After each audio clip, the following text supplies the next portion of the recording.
Doctors હડતાળ પર છે। અમદાવાદમાં હજારો ડોક્ટર્સ આજે કામકાજથી અળગા રહ્યા છે અને તેની અસર સીધી રીતે સરકારી હોસ્પિટલ્સ પર દેખાઈ રહી છે। શહેરની 6 સરકારી કોર્પોરેશનની હોસ્પિટલ આ સિવાય જીએમઈઆરએસ હોસ્પિટલના રેસિડેન્ટ ડોક્ટર્સ હડતાળ પર છે અને 1500 જેટલા રેસિડેન્ટ ડોક્ટર્સ હડતાળ પર જતા હાલાકીનો સામનો હવે દર્દીઓને કરવો પડી રહ્યો છે।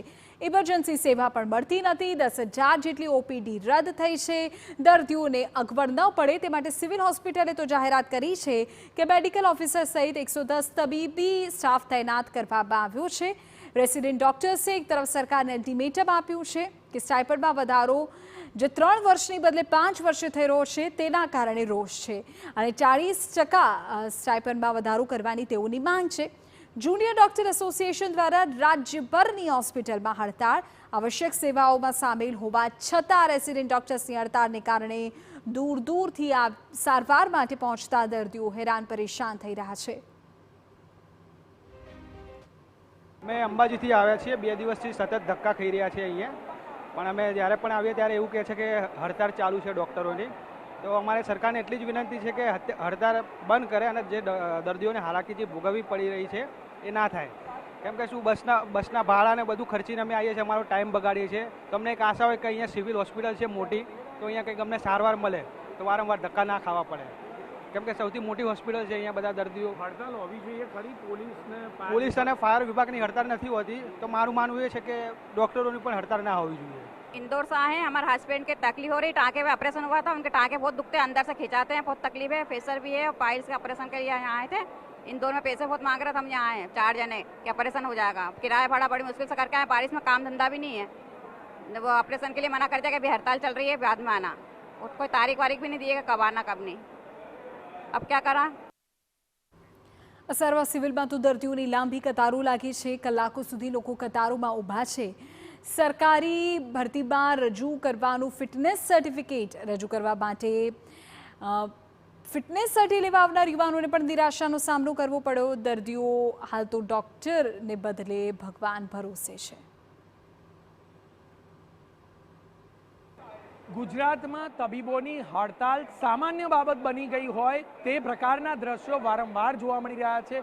ભલે એસેન્શિયલ સર્વિસીસમાં તબીબી સેવા ગણાતી હોય, પરંતુ તેમ છતાં વારંવાર દર્દીઓને બાનમાં લઈ અને તબીબો પોતાની માંગણીઓ પૂર્ણ કરવા માટે સરકારનું નાક દબાવતા જોવા મળતા હોય છે। વારંવાર હડતાલનું શસ્ત્ર ઉગામવામાં આવે છે। દર્દીઓ હેરાન પરેશાન થાય તો તબીબોને તે બાબતમાં કોઈ પણ પ્રકારનો વાંધો ન હોય તે પ્રકારનું જોવા મળી રહ્યું છે। કેટલાક દર્દીઓ છે, આપ કહાં સે આયે હો, ક્યા પ્રોબ્લેમ હુઆ? હું રખ્યાલ રામીની ચાલીમાંથી આવું છું। અમારે અગ્નિવીર માટે મેડિકલનું અમારે રિસિપ્ટ જોઈતી હતી, પણ મેડિકલ માટે અમે આવ્યા, તમને કીધું કેસ બારીથી કેસ કઢાવો। કેસ બારીથી અમે કેસ કઢાવવા માટે લગભગ 1 કલાક જેટલું ઊભા રહ્યા, 1 કલાક અંદર બેસાડ્યા, પણ પછી કેસ કઢાવીને અંદર ગયા, તમને અંદર ના જવા દીધા કે સ્ટ્રાઇક છે, કોઈ રિસ્પોન્સ નથી આપતા। અમે અંદર જવા વિનંતી કરી તો અમને અંદર પણ ના જવા દીધા। એવું કહે છે થોડાક સમય પછી આવો।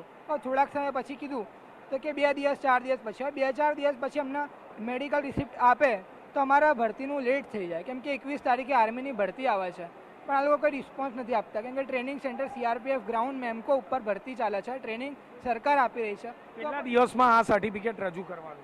રજૂ કરવા માટે અમને 3 થી 4 દિવસ આપ્યા છે, પણ કોઈ રિસ્પોન્સ આ લોકો આપતા નથી કે સ્ટ્રાઇક છે, કોઈ વાત કરવા પણ રેડી નથી। તમે ક્યાંથી આવો છો, કયા પ્રકારનો પ્રોબ્લેમ? હું અહીંયા અસરવા અમદાવાદમાંથી જ આવું છું। આ લોકો છે જે સિવિલ હોસ્પિટલમાં ગવર્મેન્ટમાં એ લોકો છે, અમને અગ્નિવીર આર્મીમાં જનાર જવાનો, દેશના જવાનો માટે પણ કોઈ ફેસિલિટી નહીં, અમને મામૂલી સિક્યુરિટીવાળા પણ રિસ્પોન્સ નથી આપી રહ્યા। શું લાગી રહ્યું છે, ડૉક્ટરોની હડતાલ હોવી જોઈએ? કારણ કે વારંવાર ડૉક્ટરો હડતાલ કરતા હોય છે, આપને શું લાગે? ગવર્મેન્ટમાં કોઈ હડતાલ હોવી જોઈએ જરૂરી નથી, અને હડતાલ જો કે હોય તો બી કોઈ પેશન્ટને તકલીફ પડે એનું ધ્યાન રાખવું જોઈએ, કેમ કે એશિયાની સૌથી મોટી હોસ્પિટલ છે અને આ પ્રમાણે જેમ ભીડ જોઈએ છે એ પ્રમાણે એવું લાગતું નથી કે કોઈ પણ સિસ્ટમનું પાલન થઈ રહ્યું હોય। તમને લાગે છે કે ડૉક્ટરોની હડતાલ હોવી જોઈએ? શું માનવું છે? ડૉક્ટરની હડતાલ અત્યારે હોવી જ ન જોઈએ, કારણ કે એમના ભરોસે તો આટલા કરોડો પેશન્ટો, લાખો પેશન્ટો અહીંયા ઉભરાઈને આવે છે સિવિલ હોસ્પિટલમાં, ને આટલી મોટી હોસ્પિટલમાં ડૉક્ટર હડતાલ પાડી નાખશે તો પછી પેશન્ટોનું શું? પછી એમનો જીવ કોણ બચાવશે? અત્યારે તો બધા કહે છે ડૉક્ટર ભગવાન ભગવાન, તો ભગવાન જ જતા રહેશે તો શું પેશન્ટ કરશે? ટૂંકમાં કહીએ તો અનેક રીતે નારાજગી દર્દીઓની જોવા મળી રહી છે. વારંવાર આ જ બાબતે વિચારણા કરવી જોઈએ કે તબીબો દ્વારા છાસવારે હડતાલ કરવામાં આવે છે, દર્દીઓનો વિચાર સુદ્ધા કરવામાં આવતો નથી. 1 લાખ ઇન્સેન્ટિવ હોવા છતાં પણ તેઓ હજુ પણ 40% વધારાની માંગણી કરી રહ્યા છે, જે ગેરવ્યાજબી લાગી રહ્યું છે. અને દેશભરમાં સૌથી વધુ ઇન્સેન્ટિવ ધરાવતા રાજ્યોમાં ગુજરાતની પણ ગણના થાય છે. ત્યારે આખરે શા માટે આ પ્રકારનો વધારો આપવો જોઈએ તે બાબતે સરકારે પણ વિચારવું જોઈએ, કારણ કે વારંવાર હડતાલ પાડી અને દર્દીઓને બાનમાં લઈ અને પોતાની માંગણીઓ કોઈ પણ ભોગે પૂર્ણ કરાવવા માટે હવે તબીબોને આ એક આદત પડી ગઈ છે અને આ આદત હવે કોઈ પણ ભોગે સરકારે સુધારવી પડશે. તેનો સમય હવે પાકી ચૂક્યો છે. કેમેરામેન દીપક સેન સાથે જિગ્નેશ પટેલ, TV9 અમદાવાદ.